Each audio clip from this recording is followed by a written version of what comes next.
কোথায় যেন আওয়াজ শোনা যায়। ভিডিওটা শুরু করার আগে তোমরা যারা আমাদের চ্যানেলটা এখনো সাবস্ক্রাইব করো না দয়া করে সাবস্ক্রাইব করে দাও, আর দেখো পাশে থাকা একটা নোটিফিকেশন আছে ওইখানে চাপ দিয়ে বেল আইকনটা বাজিয়ে দাও, তাহলে আমাদের ভিডিওগুলো সবার আগে পেয়ে যাবা। জান্নাত, আজকে তোমাকে আমি কোথায় ঘুরতে নিয়ে যাবো জানো? জানি না তো, কোথায় ঘুরতে নিয়ে যাবা জান?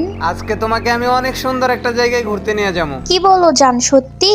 হ্যাঁ সত্যি, আর তোমাকে নিয়ে ঘুরতে আমার অনেক বেশি ভালো লাগে। আমারও জান, তোমার সাথে ঘুরতে অনেক বেশি ভালো লাগে। এই দাঁড়া দাঁড়া দাঁড়া, আরে মামা তুই এইখানে? আরে মামা রাসেল, তুই এই জায়গায়? আগে বল তুই এইখানে কি করিস? আরে মামা তোরে তো বলাই হয় না, আমরা এই যে এইখানে একটা নতুন বাসা ভাড়া নিছি, আর 2-3 মাস ধরে আমরা এখানেই আছি। ও আচ্ছা।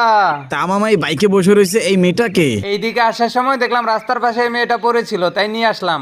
আরে মজা করলাম, এটা তোর ভাবি। কি বলস মামা, তুই বিয়ে করে লাইছস তারপরে একটাবার আমারে জানাইলি না? রিলেশন করে বিয়ে করছি তো ওইরকম আয়োজন টায়োজন করা হয় নাই, তো সেই কারণে আর কি কাউরে জানানো হয় নাই। ও আচ্ছা, তাইলে তো কাম সাইরা ফেলাইছস। মামা একটা কথা কই, কিছু মনে করিস না, তুই কিন্তু জিতছস। জিতছি মানে? তোর কথা তো কিছুই বুঝলাম না, কি বুঝাইতে চাইলি? ভাবি কিন্তু দেখতে মাশাআল্লাহ অনেক সুন্দর আছে। ভাইয়া যে কি বলেন না, ভাইয়া মনে হয় একটু বেশি পাম দিলেন না?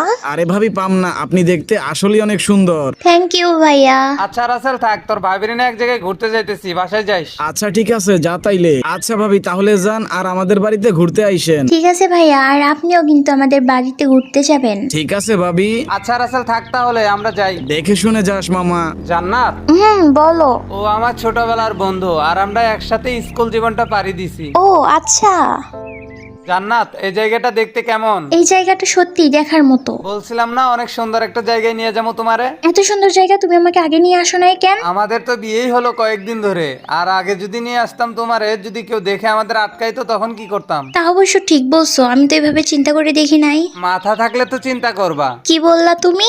আরে মজা না করলাম। আচ্ছা দেখো ওই দিকটা কত সুন্দর। হ্যাঁ সত্যি দেখার মতো, অনেক সুন্দর জায়গা। জান্নাত, সন্ধ্যা হয়ে গেছে, চলো বাড়ির দিকে চলে যাই, অন্য কোনো একদিন তোমারে নিয়ে আবার ঘুরতে আসে মনি। আচ্ছা জান, ঠিক আছে, চলো তাহলে বাড়ির দিকে চইলা যাই।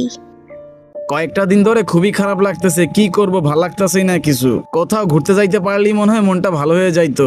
আচ্ছা একটা কাজ করি, ওই দিন তো সোহাগ বলছিল ওদের বাড়িতে ঘুরতে যাওয়ার জন্য, ওইখানে যাই যদি মনটা ভালো হয়। এইখানে দেরি না করে এখনই রওনা দিয়ে দিয়ে, যাইতে তো অনেক সময় লাগবে। এই তো আইসা পড়ছি, এই বাড়িটার মধ্যেই তো মনে হয় ওরা থাকে। আরে বাপরে, কত বড় বাড়ি, পুরা রাজপ্রাসাদের মধ্যে থাকে ওরা। আচ্ছা ভিতরে গিয়ে দেখি তো ওরা বাড়িতে আছে কিনা। সোহাগ সোহাগ মামা আইয়া পড়ছি। ভাবি আসসালামু আলাইকুম, কেমন আছেন? ও ওয়ালাইকুম আসসালাম। এই তো ভাইয়া আলহামদুলিল্লাহ ভালো আছি, আপনি কেমন আছেন ভাইয়া? এই তো ভাবি ভালো আছি। আচ্ছা ভাইয়া বসেন। আচ্ছা ভাবি, আপনি বাড়িতে একা? সোহাগ কই গেছে? আপনার ভাই তো এলপিন শহর